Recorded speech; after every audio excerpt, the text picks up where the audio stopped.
Oh, turns out this meter's not broken after all. It's just trying to act fucking funny. Seems to me like the paper inside the meter is no longer sitting where it's supposed to, and it's interfering with the meter. So it looks like I gotta open this meter up. Okay.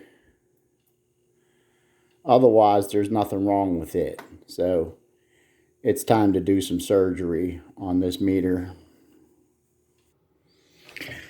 Okay. Well, what the problem was with this VU meter, this is actually an aluminum plate inside the meter. So I guess after 40 years, the contact cement on the other side of the meter came loose. So you can see the needle now is floating above the metal plate. It's not touching it in any way. So what I did was I removed the metal plate. I put a dab of super glue on the other side of the meter. And then I put a little dab in some places where you ain't gonna see it. Okay, so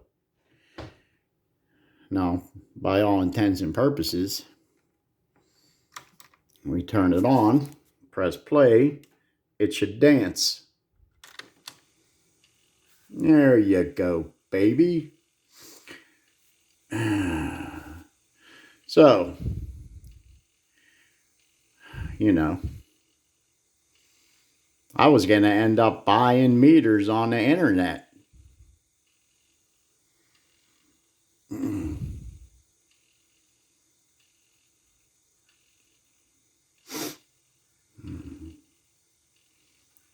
When there's not a damn thing wrong with it. It just needed me to pay a little more attention to it. So, we'll get this plastic cover back on. Really don't have any fucking scotch tape or nothing to hold it. But I'll figure something out. But if a meter gets stuck, don't assume it's broken. Take a closer look at it. How I noticed something wasn't right, the little letters VU were not the same height. You could see a gap at the top of the meter from the metal plate. So that's how I knew something wasn't right. So, outstanding.